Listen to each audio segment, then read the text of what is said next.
Zimbabwe's main opposition movement for democratic change is convinced it has enough support to secure an outright win in upcoming elections. It's less confident it will actually be able to claim power. The Southern African nation hasn't had a peaceful political transition since white minority rule ended in 1980, and all the votes held since 2000 that handed victory to Robert Mugabe were marred by allegations of rigging and violence. While Mugabe was forced to quit in November and his successor Emmerson Mnangagwa has promised a free and fair election, the MDC says sweeping reforms are essential to ensure its credibility. "We are preparing and planning for the best, but budgeting for the worst," MDC leader Nelson Chamisa said in an interview in his office in Harare, the capital.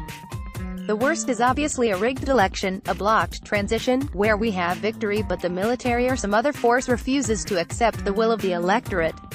A 40-year-old lawyer, Chamisa took control of the MDC after its longtime leader Morgan Tsvangirai succumbed to cancer in February and will contest the presidency against Mnangagwa, 75, a former intelligence chief.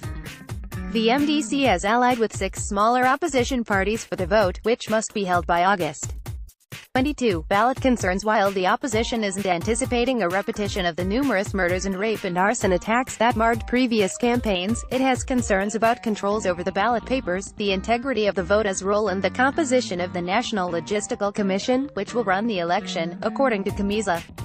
Read more on the opposition demands for a credible election. Opinion polls on the likely election outcome have been published so far. Surveys conducted ahead of previous votes proved unreliable. Mnangagwa came to power in November after Mugabe was forced to resign following a brief takeover by the military, led by former General Constantino Chiwenga, who's now his vice president.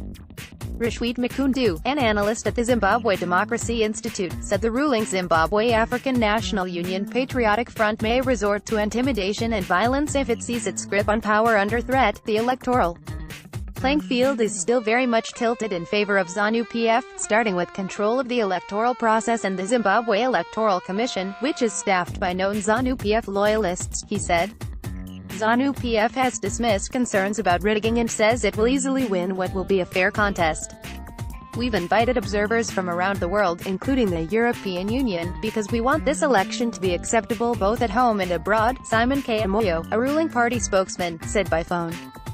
The election date is likely to be announced within the next few weeks. About 5.3 million people have registered to cast ballots. Eldred Masanangor, a political science lecturer at the University of Zimbabwe, considers an opposition win unlikely. "Yes, there's evidence that the MDC alliance has gained considerable grassroots support going by attendance at their rallies, but I don't think it's enough to upset ZANU-PF," he said by phone.